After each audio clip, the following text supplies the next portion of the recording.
지난주에 다윗이 광야 생활, 다윗의 이제 목동이었던 다윗, 그 다음에 목동에서 골리앗과 싸워서 이기고, 그 다음에 골리앗과 싸워서 이겼는데 다시 광야를 거치면서 도망자의 신세가 되었어요. 그런데 이제 오늘 이제 사무엘하에 오면, 오늘 이제 사무엘하인데, 사무엘하에서는 뭐냐, 이제 다윗 왕국이 1장에서 10장까지는 다윗 왕국이 세워지는 이 과정에 대해서 얘기를 하는 거예요. 그 다음에 이제 11장부터 이제 22개 4장 이렇게 되는데, 이 이후에는 다윗이 위기가 찾아와요. 그래서 그 다윗의 위기 가운데에 위기만 오는 게 아니라 위기에서 회복이 있는데, 여러분들 인생에 다 위기가 있어요. 그렇지만 그 위기가 오히려 축복의 기회가 돼서 다 회복된 이 시간 예배를 통해서 여러분들이 그렇게 회복을 경험하는 여러분들 되시기를 축복합니다. 아멘. 할렐루야, 아멘. 할렐루야. 그렇게 경험하시길 바래요. 아멘. 이제 제가 이제 다시 한번 정리를 하면, 이 사울은 누가 세웠어요? 누가 택한 왕이에요? 사람이 택했어요. 키가 크고. 그러니까 사람이 택한 왕인데, 이 다윗은 보잘것없어요. 가난한 집에 비천하고 목동이에요. 8남매 중에 막내야. 집안에서도 별로 인정받지 못해요. 형들은 다 오히려 키도 크고 잘생겨가지고 군대에서도 다 이렇게 왕같이 뭐 기름 부을 만한 그런 적인데, 오히려 다윗은 그거에 오히려 미치지 못하는 그런 아들인데, 하나님이 기름 부으셔서 왕이 됐는데, 이 다윗은 하나님이 택한 왕이에요. 하나님이 택한 왕인데, 그럼 과연 하나님이 택한 왕이 어떤 결말을 갖느냐, 그거를 이제 보는 거예요. 사울왕과 다윗왕. 이 사울왕은 전쟁터의 블레셋과 싸움에서 결국에는 죽고, 사울왕과 요나단도 죽고, 이제 사무엘하 1장부터 10장까지는 다윗 왕국이 점점 세워져 가는 그런 과정인데, 이 성경에서는 뭐라 하냐면, 사울의 집과 다윗의 집이 계속 전쟁이 오래 되는데, 사울의 집은 약해지고 다윗의 집은 강하여지더라. 할렐루야. 이것이 하나님의 함께 하심이에요. 점점 약해지고 다윗의 집은 점점 강성해지더라. 그래서 이제 유다와 이스라엘, 이제 솔로몬, 이제 다윗의 아들 솔로몬 시대가 지나면 또 분열왕국이 돼요. 분열왕국이 있는데, 앞으로 이제 그 열왕기 상하를 통해서 이제 할 건데, 요 유다와 이스라엘, 지금 이게 뭐야? 다윗은 헤브론이 유다 지파예요. 유다 지파. 유다 지파 헤브론에서 7년 6개월을 왕이 됐어요. 7년 6개월 동안. 그런데 제가 그 메시아 왕국을 얘기를 할 때 어디를 얘기했죠? 아둘람 굴에서 400명이 모였을 때에 거기에서 다윗이 뭐예요? 우두머리였다. 우두머리였는데 그 우두머리가 사르는 이게 메시아가 왕으로 올 때 멜렉이 아니라 사르라고 그랬다. 평강의 왕. 이사야서 9장 6절에 평강의 왕이라고 할 때 사르를 썼다. 그래서 이 유다 다윗이 그 한 거는 메시아 왕국을 상징한다고 보시면 돼요. 이 이스라엘, 지금 사울의 그 집은 이스라엘인데, 이건 뭐냐? 세상 왕국과 메시아 왕국 사이에 싸움이 계속 일어나는 거예요. 그런데 사실 보면 이스라엘 왕국 이 지금 사울의 집에 있던 이스라엘 군대는 30만이라고 그러면 헤브론 다윗의 저기는 3만밖에 안 돼요. 이 7년 6개월 동안 3만이 많이 늘어났지만 이래 헤브론. 그럼 어디가 이겨야 돼요? 이겨야 되는 건 30만인 이 지금 이스라엘이 이겨야 되는데 이스라엘이 이기는 게 아니라 성경에서는 한 줄에 기록하는데 뭐라 해요? 사울의 집은 점점 약해지고 다윗의 집은 점점 강성하여지더라. 그건 뭐야? 메시아 왕국이 승리한다는 것을 얘기하는 거죠. 말하자면 결국은 세상 왕이 이기는 것이 아니라 메시아가 세상을 통치하고 승리하고 이긴다는 것을 보여주는 거예요. 그렇죠? 왜 그래요? 메시아는 이 땅에 오셔서 왕으로 오신 게 아니라 말구의 요셉 가난한 목수의 아들인 요셉의 아들로 태어나서 정치범으로 십자가에 달려서 죽었지만 그분은 사망 권세를 이기시고 부활하심으로 인해서 결국에 메시아 왕국, 이 메시아가 승리한 것을 요기에서도 예표하고 상징한다고 볼 수가 있어요. 그런 다윗 왕, 지난 시간에 그랬죠? 다윗 왕, 위대한 다윗이요. 이 다윗이 이제 다윗 왕국이 세워졌어요. 다윗 왕국이 세워졌는데 전쟁에 이제 10장 전에 이 11장 전에 보면 다윗은 어떻게 했냐? 다윗의 군대들은 어디를 가든지 이기는 거야. 왜 그래요? 하나님이 함께 하심으로 인하여서 할렐루야. 다윗의 군사들은 뭐예요? 하나님이 함께 하심으로. 할렐루야. 아멘. 여러분들의 이런 축복이 있으시길 소원해요. 예? 여러분들에게도 임마누엘 하나님이 함께 하심으로 말미암아서 다윗은 어디를 가든지 승리 이기게 누가 하는 거예요? 하나님이 이기게 하신다는 거예요. 그런데 어디를 가든지 이기고 막 그러니까 사실은 전쟁에서 이 군인들의 전쟁의 승패는 뭐에 있어요? 이 군인들의 사기가 북돋아서 막 한 번 이기기 시작하면은 계속 이기는 거잖아. 그쵸? 싸움에. 그죠? 사기가 북돋으니까. 이 사기가 굉장히 중요한 거잖아요. 응? 그쵸? 군인들의 기를 팍 죽이면 싸울 수가 없죠. 근데 그냥 그 다윗의 군대들은 막 사기가 춘천해가지고 하나님이 함께 하시니까 계속 이기는 거예요. 그런데 이제 다윗에게 위기가 찾아왔어요. 그게 이제 뭐야? 11장에 가니까 다윗이 밧세바 사건이 나와요. 여러분들이 이제 성경을 읽으면 잘 아시겠지만 이 다윗이 뭐예요? 사실은 전쟁에 나가야 되는데 이 부하들만 전쟁터에 나갔고 다윗은 자기 궁궐에 있었어요. 근데 보니까 궁궐에서 저기 성지순례 갔을 때 그 밧세바가 목욕하는데 그 다윗의 궁전 예리상 그걸 이렇게 봤었어요. 보면 뭐 보여. 그러니까 다윗이 밧세바 목욕하는 이 여인을 보고는 데려오라고 그래서 궁궐에서 왕궁에서 이 간음을 했어요. 동침을 했어. 이 죄를 범하고 났는데 아무도 모를 줄 알았는데 이제 누가 알았어요? 하나님이 알아서 선지자를 보냈어. 나단 선지자를 보내서 이제 다윗에게 이제 얘기를 하는 거야. 당신이 죄를 지었다고. 그런데 이 다윗은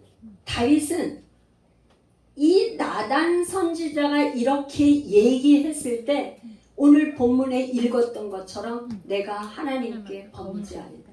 죄를 이 다윗이 다윗이 잘하는 거는 뭐냐? 죄라는 사실을 인정했다는 거예요. 인정. 내가 죄를 범해서. 여러분들 있잖아요. 여러분 한번 생각해 보세요. 우리는 세상에서 왕 같은 제사장이야. 왕 같은 제사장이니까 누가 당신 그거 틀려. 당신 그렇게 하면 안 돼. 그거는 하나님 앞에 죄야. 이 죄 문제를 얘기를 하면은 이건 말할 것 없이 버럭 화를 내요. 왜? 이게 있잖아요. 상담학에서도 뭐냐면 나를 보호하기 위해서 방어 기제로 일단 아니라고 부인을 하고 화를 먼저 내는 게 분노를 내요. 분노. 이게 방어. 자기 방어를 하기 위해서. 그러죠? 그런데 다윗은 그 죄를 먼저 인정을 했어요. 사울과 다윗의 차이점은 뭐냐? 사울은 뭐예요? 이제 사무엘 선지자가 와서 당신 잘못했습니다. 이건 죄입니다. 아멜렉 다 진멸하라는데 당신 이렇게 해서 진멸하지 않은 게 이건 죄입니다. 이랬을 때 이 사울은 어떻게 했냐면 구구절절 변명하라는 거예요. 변명. 왜 그래요? 자기는 그 죄를 인정하고 싶지 않아. 인정하면 자기가 그 죄에 대한 저기가 있기 때문에 트라우마가 있어서 안 돼. 인정을 못 해. 다윗은 인정을 한 게요. 인정. 그렇지만 여러분 꼭 잘 보셔야 돼요. 죄를 인정하면 어떻게 되냐? 하나님이 죄를 인정하고 회개하면 하나님께서는 반드시 어떻게 해요? 용서해 주세요. 용서. 아멘. 하나님 반드시 용서를 해 주세요. 아멘. 그런데 이제 뭐가 있냐면 용서는 해주지만 죄의 대가를 치르게 돼요. 대가. 그러니까 이 죄에 대해서 내가 잘못했습니다. 인정하는 것까지는 참 좋지만 회개해서 용서는 받지만 이 죄의 대가가 있어요. 대가. 그런데 이 죄의 대가가 뭐예요? 이 집에 영원히 칼. 싸움이 끊어지지 않는다. 이건 진짜 뭐예요? 싸움이 계속 벌어지는 거. 이게 하나님이 주시는 건 우리에게 뭐예요? 샬롬의 평강을 주시기를 원해. 예루살렘 그거예요? 이 샬롬의 평강을 주시기를 원하는데 칼이 끊이지 않는다는 칼이. 뭐 때문에 그런 거예요? 죄의 대가를 치른다 이 말이에요. 죄의 대가를. 그래서 우리가 죄를 지면 안 되는 것이 결국에는 우리가 그 죄의 대가를 다 치르기 때문에 죄를 멀리하고 죄는 모양이라도 흉내도 내지 말아야 되는 것이 바로 죄예요. 죄. 근데 여기서 여러분들 제가 한 가지 말씀드리는 건 뭐냐? 다윗이 죄를 지었는데 이 다윗의 죄를 진 거에 대해서 사실은 전쟁터에 있어야 돼요. 지금 왕궁에 있어야 돼요. 전쟁터에 나가야 돼요. 그죠? 두 아들한테만 맡기면 안 되고 사울이 어떻게 했어요? 사울은 직접 살아나가지고 않고 용사들이 계속 싸우기를 했다면 여기에서 문제가. 그러니까 저는 이거를 어떻게 묵상을 했냐면요.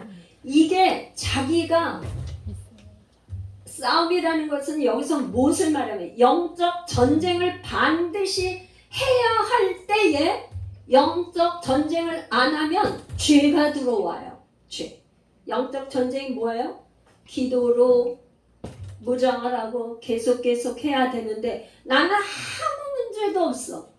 나는 내 그거에 아무런 문제가 없어. 그러고는 기도를 쉬는 거가 죄가 들어온다. 그래서 이 다윗은 지금 뭐예요? 전쟁을 해야 할 때 전쟁을 안 하고 쉬었어. 전쟁터에 나가서 싸우면 이렇게 죄가 들어올 새가 없어요. 그쵸? 그런데 뭐예요? 이제 점점 다윗의 군사들이 어디를 가든지 싸우면 이기니까 부하들한테 맡긴 거예요. 안 나가는 사이에 죄가 들어왔어요. 죄가. 이제 이 다윗에게 두 가지 잘못을 했는데, 이 하나는 밧세바 사건으로 간음을 한 거고, 두 번째는 인구조사. 24장에 보면 사무엘하 24장에 가면 이제 인구조사를 하는 게 나와요. 근데 여기에 보면 밧세바 사건은 역대기에는 나오지 않아요. 그런데 인구조사는 역대기에 나와요. 무슨 얘기냐? 사무엘상하, 역대상하, 아니 열왕기 상하, 이거가 역대기 상하에 나오는데, 역대기는 뭐냐? 제사장이 하나님의 관점으로 기록한 거기 때문에 다윗 왕을 하나님의 위대한 공의를 행하고 정의를 행한 왕으로 하기 위해서 이 다윗의 밧세바 사건은 빼고 기록하지 않았어요. 그런데 인구조사 이거는 기록을 해놨어요.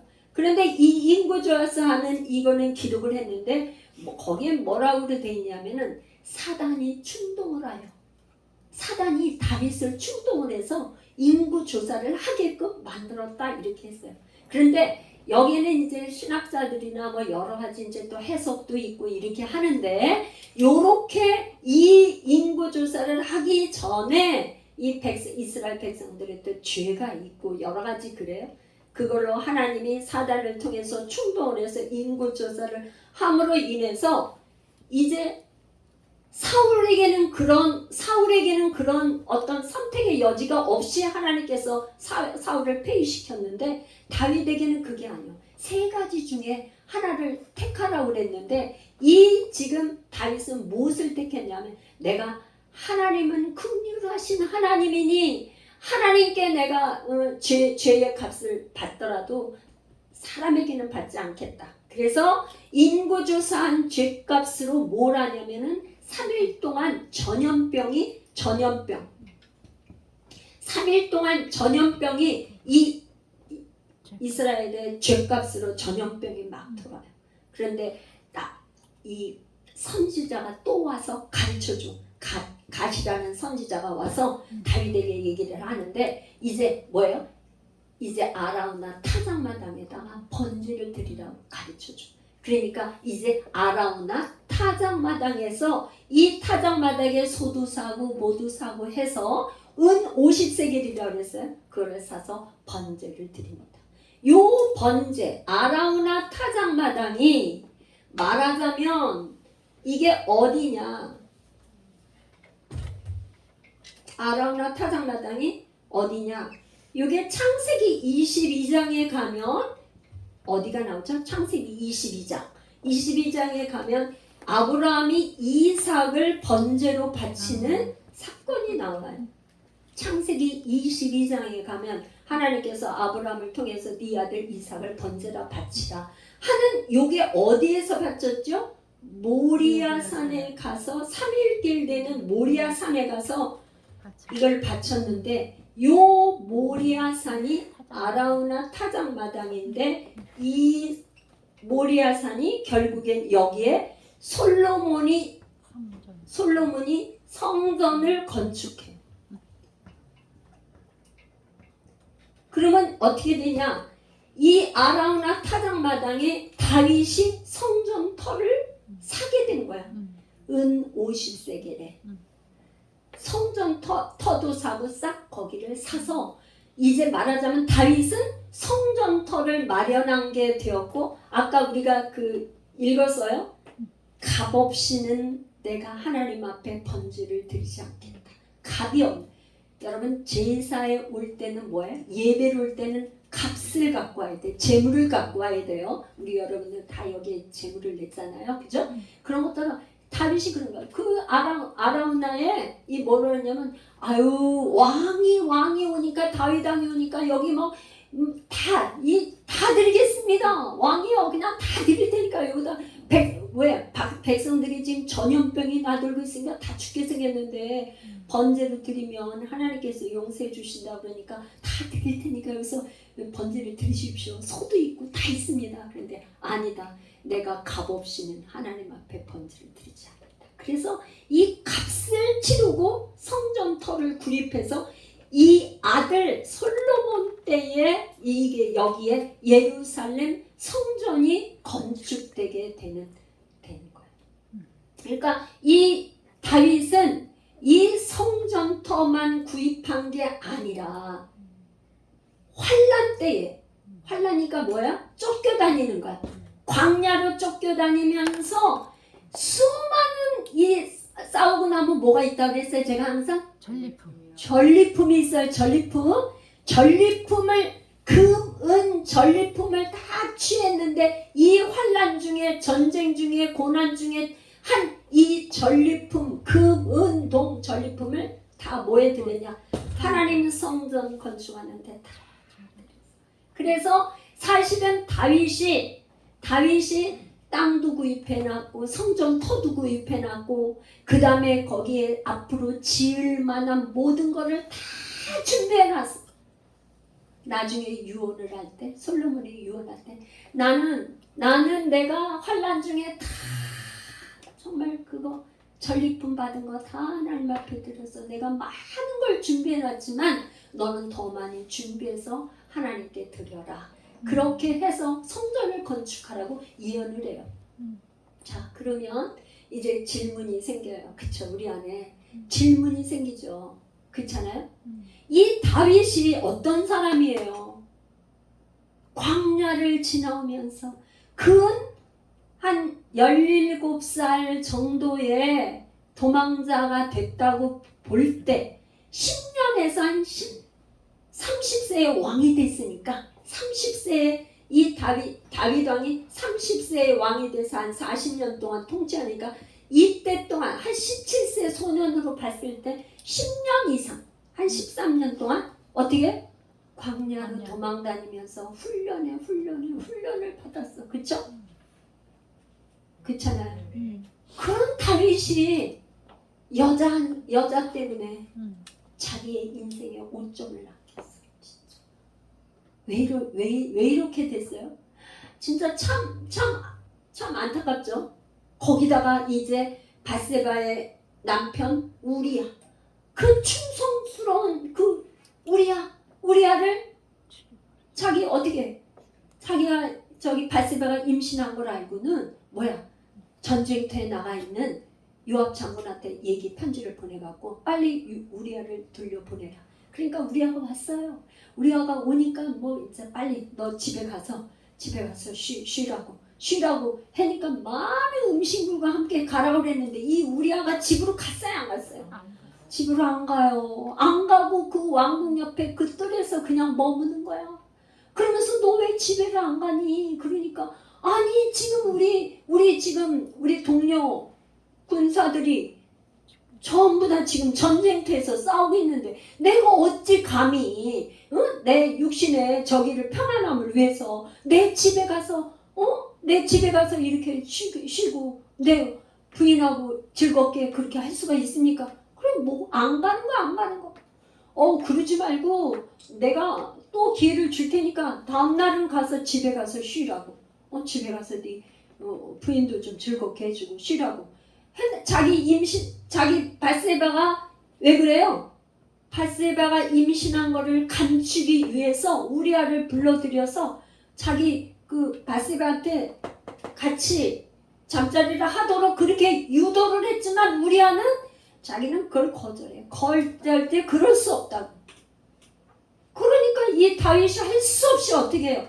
우리아를 전쟁 편지를 써서 보내는데 봉해갖고 요압 장군에게 주면서 이 편지를 가서 읽어보니까 우리아를 뭐야? 전쟁터의 최전방에 내보내서 죽게 만들라는 거예요. 우리아를 전쟁터에서 그냥 죽게 만들어요. 누가 죽인 거예요? 다윗이 일부러 전쟁터에 가서 죽게끔 거기 놔두라는 거야. 제 쭉 군사들이 같이 갔다가 나머지 군사들은 뒤로 물러나고 요압만 죽게 하라는 말이야. 결국에 요압이 아니 이 우리아가 죽었어. 물론 사울도 그 다윗이 높당에 가서 진설병 떡하고 블레셋 그 장수 골리앗이 썼던 그 카라구를 가져가고 그랬다 그래서 이 사울은 그 높당에 있는 그 제사장들 70명을 다 죽여버렸어. 80명인가 70명인가 지금 70명인가 80명을 싹 죽였어. 이게 죄가 요만한 죄가 있죠. 그냥 있으면 빨리 회개하고 죄를 청산하지 않으면 죄가 눈덩이처럼 불어나서 이렇게 뭐야? 여기 밧세바를 갖다가 동침하고 났는데 바로 회개하고 정리를 했어야 되는데 안 하니까 사람까지 죽이게 돼. 죄는 어떻게 되냐면 점점점 눈덩이처럼 커져지고 점점점. 이 다윗은 도대체 왜 이렇게 이런 죄를 범했을까요? 이 다윗이 죄를 버리고 밧세바의 죄를 정한 해군은 지은 시가 있어요. 회개하는 시. 그게 시편 51편이에요. 이 시편 51편은 우리가 한번 같이 읽어보겠습니다. 시편 51편. 이것은 우리가 회개할 때 여러분들이 회개 기도가 잘 안 되면 이 시편 51편을 계속 소리내서 읽으시면 참 좋습니다. 그래서 우리 한번 읽겠어요. 우리 교독으로 한번 읽어볼게요. 시작. 하나님이여 주의 인자를 따라 내게 은혜를 베푸시며 주의 많은 긍휼을 따라 내 죄악을 지워 주소서. 나의 죄악을 말같이 씻으시며 나의 죄를 깨끗이 제하소서. 무릇 나는 내 죄가를 아오니 내 죄가 항상 내 앞에 있나이다. 내가 주께만 범죄하여 주의 목전에 악을 행하였사오니 주께서 말씀하실 때 의로우시다 하고 주께서 심판하실 때 순전하시다. 5절입니다. 내가 죄악 중에서 출생하였으며 어머니가 죄 중에서 나를 잉태하였나이다. 6절이요. 보소서 주께서는 중심이 진실함을 원하시오니 내게 지혜를 은밀히 가르치시리이다. 5절에 여기 조금 전에 제가 읽었는데 내가 죄악 중에 출생하였으며 어머니가 죄 중에 나를 잉태하였나이다.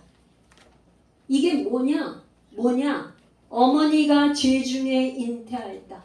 말하자면 이 다윗은 회개를 하는데 밧세바를 범하고 나서 회개를 하는데 계속 회개를 하면서 깊이 죄의 문제에 가지고 내려가다 보니까 뭐를 발견하냐면 어머니가 죄 중에 나를 잉태했다는 걸 깨닫게 됐어요. 어머니가 죄 중에 잉태했다는 게 뭘로 우리가 얘기를 하면 좋을까요?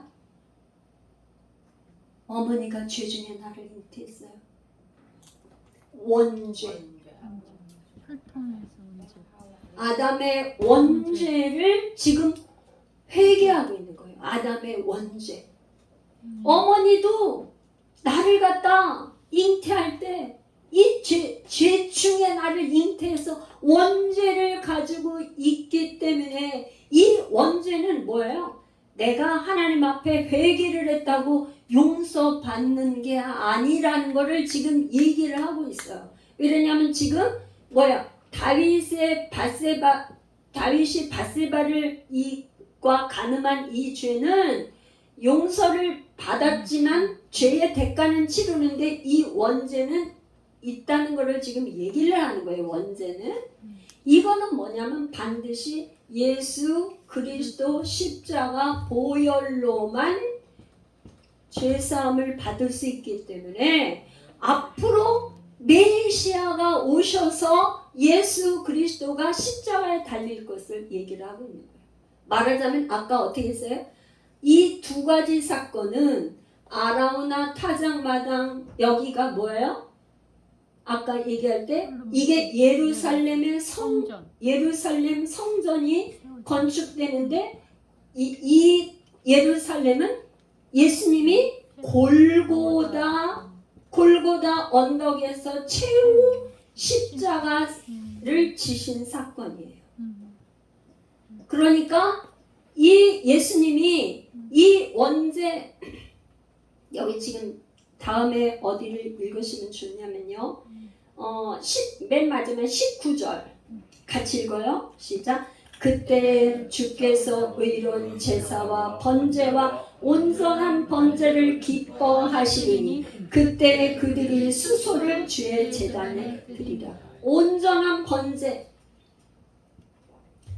온전한 번제. 우리가 아무리 사람이 온전한 번제를 드린다 그래도 번제는 온전한 번제를 드릴 수가 없는데 이 온전한 번제는 뭐냐? 하나님의 어린 양 예수 그리스도만이 온전한 번제물이 되는 거예요. 짐승의 피가 아닌 예수 그리스도의 거룩한 보혈의 피, 어린 양만 온전히 온전한 번제물이 된다는 거예요.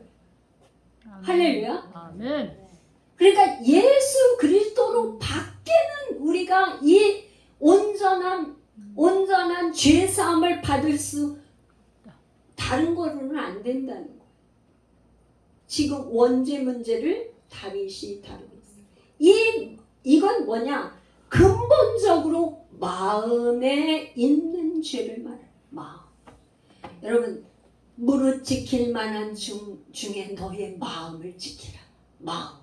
우리가 마음을 다스리기가 굉장히 어려워. 마음에 있는 것들이 막 튀어나와. 마음에 있는 거. 그래서 여러분들이 있잖아. 죄를 있잖아. 절대 쌓아놓으면 안 돼. 여러분 죄가 조그만 죄가 있을 때 바로 해결을 해야 다윗과 같이 나단 선지자가 오고 갓 선지자가 와서 얘기를 해줄 때 바로 회개할 수가 있어. 근데 그게 아니고 죄를 회개하지 않고 계속 쌓아놓으면 어떻게 돼요? 죄를 계속 쌓아놓으면 어떻게 돼? 견관진 도저히 무너뜨릴 수 없는 견관진이 거기에 견관진이 거기 꽉 자리 잡으면 여러분 너무너무 힘들어요. 그렇기 때문에 죄는 어떻게 한다고? 즉시 회개하고 순종도 즉시 해야 될 뿐만 아니라 죄의 회개도 즉시 해야 돼. 즉시. 여기 시간이 지나면 할 수가 없고 자꾸만 순종하려고 그러는데 즉시 안 하면 벌써 사단이 할 수 없게끔 만들어. 이 마음이 벌써 우리 속에는 늘 두 마음이 쌓여요. 그게 로마서 7장이에요. 로마서 7장에 마음에 두 마음이 있어. 두 마음과 우리가 싸워요. 마음의 법과 이 마음 로마서 7장 우리 20 저기 한번 우리 같이 읽고 지나가겠어요? 로마서 7장 25절이네요. 우리 주 예수 그리스도로 말미암아 하나님께 감사하리로다. 그런즉 내 자신이 마음으로는 하나님의 법을 육신으로는 죄의 법을. 그러니까 육신은 죄의 법을 늘 쫓아가요. 마음으로는 하나님의 법과 육신의 죄의 법에 늘 두 마음이 싸운다 이 말이에요. 우리는 어떤 법에 이기고 지냐에 따라서 우리가 결정을 해. 그래서 우리가 성령을 쫓아갈 것인가 육을 쫓아갈 것인가 이 갈림길에 있단 말이에요. 그래서 여러분들 있잖아요. 무엇을 하든지 이 지금 다윗의 지금 여기까지 오면서 말하자면 뭐 얘기하는 거예요? 예수 그리스도 십자가로 밖에는 우리가 죄사함을 받을 길이 없는데 이분이 부활 승천하시고 우리에게 주신 것은 성령이에요. 성령 안에서 하지 않는 거는 다 죄예요. 너무나 지금 그러죠? 성령 안에서 하지 않는 이 다윗이 어떻게 됐어요? 밧세바 마음에 이 죄로 말미암아서 이렇게 된 거예요. 제가 이제 그 교회를 위해서 예배를 위해서 이제 전에 섬기던 교회에서 몇 년 동안 이제 중보기도 사역을 하면서 제가 걸린 게 뭐였냐면 성대 결절이 걸려서 하도 이제 목을 많이 쓰니까 그러니까 목을 많이 쓰면서 성대 결절이 와서 이게 목이 이렇게 막 찢어질 것처럼 아프니까 이때 병원에 가서 병원에서는 하는 말이 절대 말하지 말라. 말도 하지 말고 이거 소리 내는 거 입을 닫고 가만히 이거 쉬어줘야 된다. 다른 방법이 없고 말을 하지 말라. 그러니 말도 하지 말으라는데 기도는 막 소리 지르죠. 막 선포하니까 막 예수의 이름으로 막 선포하고 이렇게 하니까 계속 여기가 무리가 가가지고 1차 제가 성대 결절이 왔는데 또 이제 두 번째 성대 결절인 중보기도 하다가 그렇게 성대 결절이 왔어요. 여러분들이 생각할 때는 이럴 거예요. 아니 교회를 위해서 특별히 교회와 예배와 목사님 담임 목사님을 위해서 중보기도 하는데 그러면 하나님이 이 성대도 지켜주고 다 그래야 되는 게 아니냐? 여러분들 그런 의문 안 생겨요? 생기죠? 아니 성대의 결절이 올 정도로 그렇게 안 막아주고 시고 그러죠. 근데 저는 왔었어요. 그러니까 성대 결절이 왔는데 이게 아주 심해서 이 목이 다 찢어질 정도로 저기에서 이게 저거를 못할 정도예요. 그러니까 그 성대 결절을 갖고 누구 좀 어떻게 다른 분이 좀 이거를 근데 그 중보기도가 누가 날 보고 하라고 시킨 것도 아니에요. 제가 하나님이 감동을 주셔서 그렇게 자원해서 하는 거기 때문에 기도할 사람 오라고 그래갖고 한 10몇 명이서 이렇게 매주마다 이렇게 했었는데 매주 1시간씩 계속 중보기도 했는데 그런 상태에서 너무 이게 병원에 가서는 말도 하지 말라고 하는데 이게 얼마나 사람이 말을 못하니까 이 답답한 거가 형용할 수가 없어. 소리를 내지 말라고 하니 어떡하냐 말이지. 제가 그때 비즈니스를 했었기 때문에 비즈니스 하면 또 그냥 전화 상담하고 이 말로다가 하는 일인데 그잖아요. 그래서 그때 이제 제가 이렇게 해서 간 곳이 뭐냐면 미국에서 오신 베니 목사님 집회에 갔어요. 베니 목사님 그 집회. 근데 그 집회 막 잠실 종합체육관에 이렇게 가는데 그분이 이렇게 이제 그 1차하고 2차 이렇게 모이고 이렇게 했는데 사람들이 쫙 모여 있는데 그분이 앞에서 이렇게 첫 번째 얘기를 하는데 뭘 얘기하냐면 이런 얘기를 했어요. 여러분의 마음을 드리기를 원하십니까? 여러분 감정을 드리기를 원하십니까? 여러분의 의지를 드리기를 원하십니까? 막 아멘 하고 또 막 여러분의 뭐 열정을 드리기를 원하십니까? 막 아멘 하고 뭐 이렇게 계속 막 아멘 하고 막 그 열기가 거기는 뭐 엄청 이 그냥 저기가 아니라 사모하는 사람들이 몰려왔기 때문에 뭐 아주 그냥 하늘을 찌를 듯이 막 그 저기가 했던 그런 상태예요. 다 뭐 거의 사역 그 거쪽에 그때 왔을 때는 잠실 종합체육관에 어떤 저기였는데 사역자들 목사님들 뭐 사역자들 이런 분들이 많이 왔을 때 거기서 했어요. 그래 갔어요. 다 그때는 이분이 뭘 얘기냐면 여러분들 이거를 이렇게 하나 요거 한 개 여러분의 띠 뭐 이런 거 요거 한 개씩 이렇게 드리려고 하지 말고 다 드려 전부 다 드리세요. 다 드리세요. 근데 그때 제가 그게 정말 이해가 안 됐어요.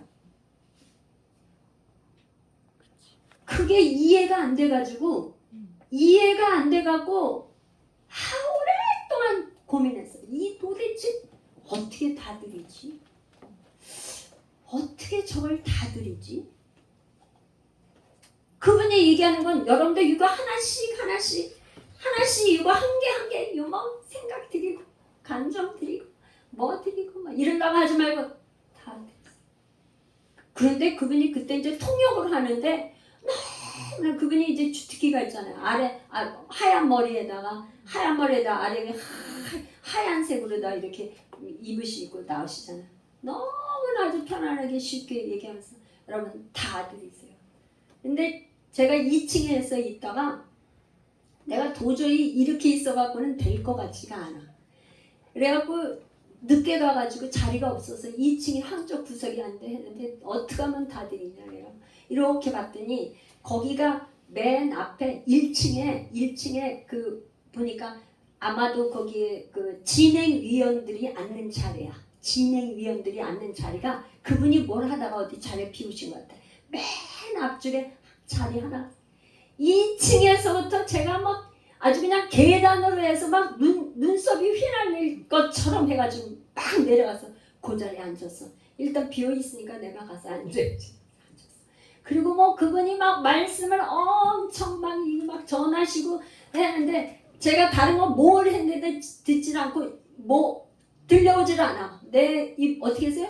이 목이 너무 아프고 찢어질 것 같은데 뭐라 했어요? 이분이 다 드렸어요. 그것만 제 이 귀에 그 얘기만 귀에서 계속 머무는 거야. 어떻게 하면 다 드리지? 나 다 드리고 싶어. 어떻게 하면 다 드리는 거야? 그리고서는 계속 그 질문을 가지고 앞에 이렇게 앉았는데 그분이 말씀을 다 전하고 끝나는 시간에 끝나면서 그분이 주특기 그래. 파워.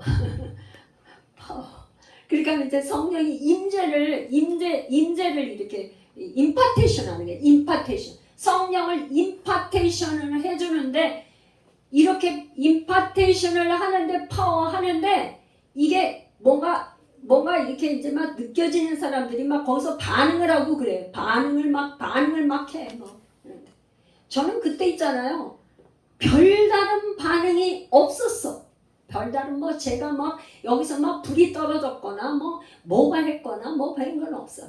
근데 나는 내 마음에 뭐가 있었냐면은 어떻게 하면 다 드리지?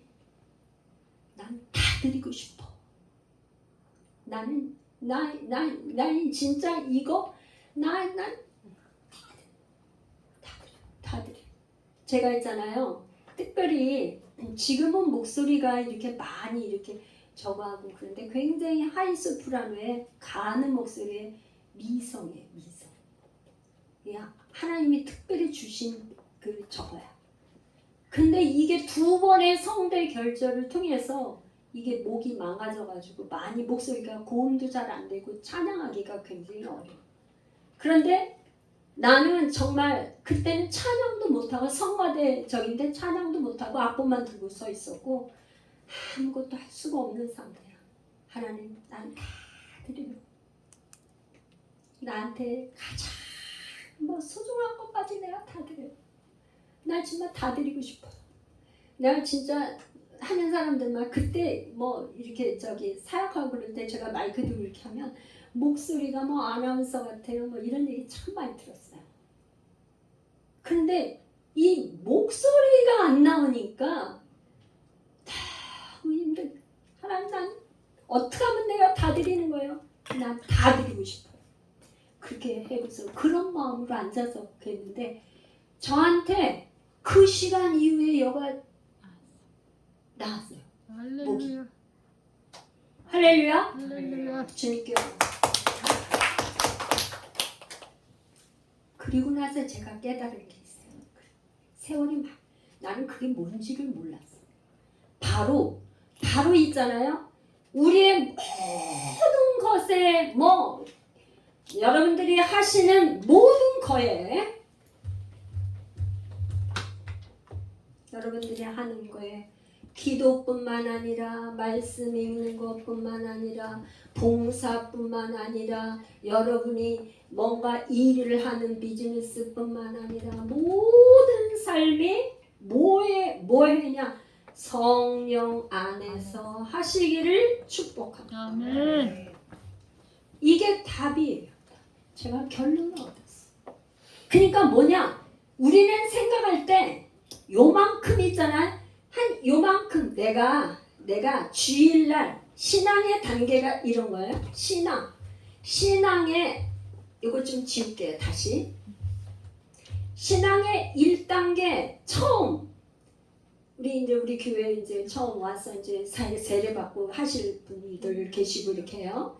그런데 처음에 신앙의 1단계는 뭐냐? 이거는 아이와 같은 단계야. 어린 아이와 같은 단계. 그러니까 돌봄이 필요해. 이런 분들은 늘 돌봐줘야 돼. 서포트해주고 가르쳐주고 우유를 먹여줘요. 이거 딱딱한 음식을 못 먹으니까 우유를 주고 밥도 안 되고 계속 이렇게 먹여주고 돌봐주고 이렇게 기도를 해줘야 되고 모든 사역자의 손길이 굉장히 최고 많이 필요한 단계 1단계.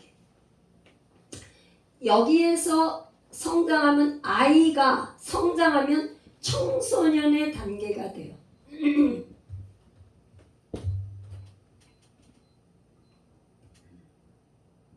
그 다음에 장년기가 돼요. 그런데 요 단계에서 1단계에서 요렇게 청소년이 되려면 성장을 해야 돼. 키도 커야 되고 음식도 잘 먹고 씩씩하고 뭔가 해야 되는데 1단계에서 청소년 단계로 올라오지 못하면 요게 뭐가 세냐면 요 단계에서 발달 장애가 일어나. 발달하지 못하는 거예요. 성장하지 못하는 거야. 성장하지 못하고 발달하지 못하는 거야. 그러면 장애자가 돼. 장애. 우리 신앙의 장애자가 참 많아요. 교회 다닌 지 10년, 20년, 30년 저기 됐어도 어떻게 기도해야 되는지, 말씀이 뭔지, 말씀을 한 번도 안 읽어본 사람이 태반이로 많다는 거. 장애. 크리스천이 아니라 문의는 교인인데 진정한 크리스천은 아니야. 왜? 성장이 안 일어났어. 청소년으로. 청소년에서 끝나면은 안 돼요. 성장해서 성년이 돼야 성년. 장년이라고 그랬는데 하나님이 이때도 쓰실 수 있어. 다윗처럼. 그렇지만 다윗 왕국 장성한 분량에 이르기까지 장년이 돼야 되죠. 이렇게 성장을 여기서도 성장, 여기서도 성장. 그 다음에는 성숙한 단계. 성숙. 우리는 성숙한 단계에 이르는 것, 이 단계는 오직 예수 그리스도 십자가로 밖에는 성숙할 수가 없는데 이것이 바로 성령 안에서 성숙해져. 성령 안에서 계속 머무는 연습을 하는 거예요. 여러분들이 있잖아요. 많이 뭔가 많이 일을 한다거나 뭔가 많이 하려고 하는 그 시간보다 어떤 연습이 필요하냐면 성령 안에서 머무는 연습. 성령 안에서 머무는 연습을 하면서 주님과 친해지면서 주님이 나에게 무엇을 말씀하시는 것을 예민하게 들어보는 이 훈련이 굉장히 중요해요. 그래서 하나님이 이 훈련을 시키는데 훈련이 안 되니까 뭐를 주냐? 고난을 줘요. 고난. 여기에 성장하려면 반드시 성장통이 일어나. 성장통. 키 크려면은 성장통이 반드시 있어야 돼요. 그죠? 그러려니까 하나님은 고난의 풀무불을 줘서 고난의 시간을 주는데 이 고난은 뭐냐? 하나님의 임재를 경험하는 거예요. 고난을 줬는데 여러분들이 깨닫지를 못하고 하나님의 임재를 경험하면서 말씀과 기도로 경험하지 않고 그렇게 안 하고 고난을 딴 길로 간다면 어떻게 되냐? 다른 길로 가면은 계속 장애로 남아있어. 안진뱅이. 신앙이 안진뱅이 신앙이에요. 보지도 못해요. 듣지도 못해요. 걷지도 못해요. 여러분들이 왜 경건의 능력이 왜 안 나타나냐? 성숙하지 않으니까. 디모데후서 3장에 보면은 경건의 모양은 있지만 경건의 능력이 없는 이런 자들에게서 돌아서라고 사도 바울이 얘기하거든요. 경건한 것 같아. 주일날 교회는 오지만 능력은 어디에서 나타나냐? 성숙해야 돼. 성령 안에 있으면 성령 안에서 그분이 일하시도록 맡겨드리는 거예요. 그럴 때 여러분들이 하나님을 체험하게 돼요. 하나님을 만나게 돼요. 체험하는, 맛보아 아는 게 돼요. 그러면 여러분들 있잖아요. 어느 날 하나님이 있잖아요. 어느 날 저도 정말 고난의 시간에 훈련받으면서 아무것도 없어져. 하나님이 광야에다 탁 던져놓으니까 아무것도 없어. 의지할 길이 없는 거예요. 그런 상황에서 제가 이 얘기 했을 거예요. 베트남에 갔을 때 공원에서 이렇게 했는데 어느 날 하나님이 그 공원에 갔는데 음성이 들려왔어.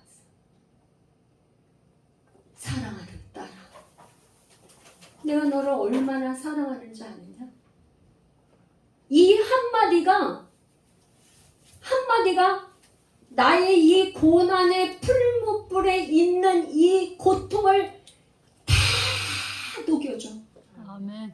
그냥 제가 이제 눈물이 나는데 그냥 거기에 그냥 서서 공원에서 있잖아요. 거기 이렇게 그 베트남 한 20살이나 된 청년들이 이렇게 앉아 있는데 그들한테 전도하러 갔어요. 전도하러 이제 막 이렇게 훈련받고 이제 전도하러 이렇게 가서 이렇게 벤치에 있는 이렇게 베트남 말이 안 되니까 전도를 해야 되는데 어떻게 전도를 해야지? 그러니까 이제 막 영어도 했다. 막 베트남 말 또 뭐지? 인사하는 거 뭐지? 봤다. 뭐 이렇게 말을 하는 거야. 아주 어색해. 그냥 하려고 하는데 서서 뭐라고 말을 해야지? 이러는데 하나님의 음성이 내가 너를 얼마나 사랑하는지, 내가 너를 그렇게 사랑하는 것처럼 여기 있는 저들의 영혼 내가 그렇게 사랑한다.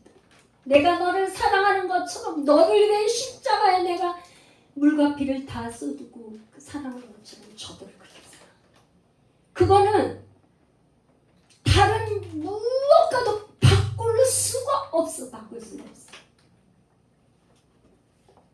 이 고난 속에서 여러분들이 들어야 될 시간은 하나님의 사랑의 음성을 들으시고 죽는.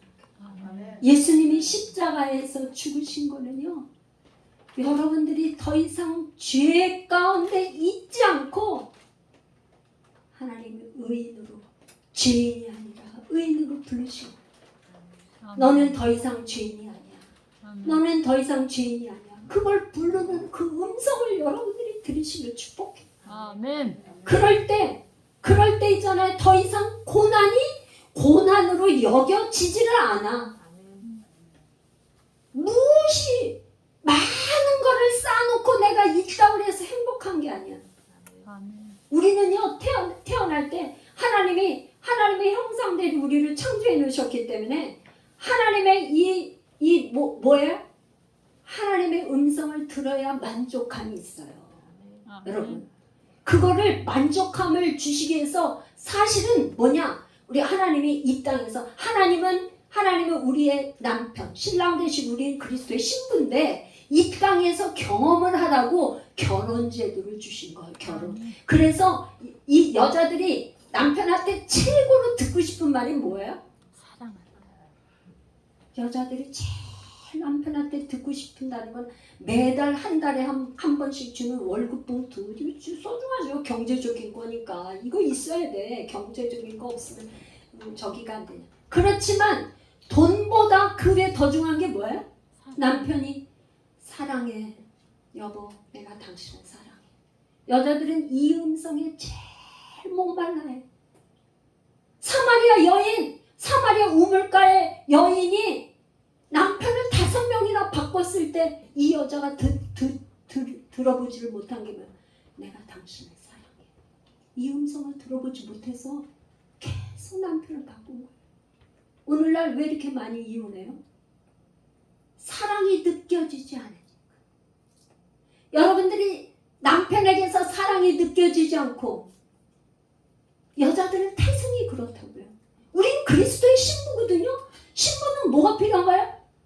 하나님으로부터 내가 너를 사랑해. 이 음성을 들을 때 만족감이 있어요. 아멘. 이거 없이는 여러분 만족하지 않아요. 세상에 빌딩 수백 채 갖고 있다 만족하지 않아. 절대 만족. 여러분들은 뭐에 만족해요? 여호와는 나의 목자시. 아멘. 내가 주님을 사랑합니다. 사랑하는 아들아, 사랑하는 내 딸아. 그 음성을 들을 때 우리가 만족을 드려요. 아멘. 예수 열방교회 우리 사랑하는 성도님들, 정말 주님의 이 음성에 귀를 기울이는 그 시간을 가지시기를 축복해요. 아멘. 하나님은 그 음성을 주고 계세요. 아멘. 우리의 귀가 어두워지고 우리의 눈이 어두워져서 보지 못하고 듣지 못할 뿐이에요. 무엇으로? 죄로 가리워져 있기 때문에 그렇습니다. 아멘. 죄로 우리의 눈이 어두워졌기 때문에 그런 거예요. 죄로 우리 귀가 가려졌기 때문에 그래요. 여러분 죄를 절대 쌓아놓지 마십시오. 회개하시고 하나님의 임재 가운데 들어가시길 축복합니다. 우리 주여 한번 부르고 기도하는데요. 하나님, 우리를 불쌍히 여겨주시고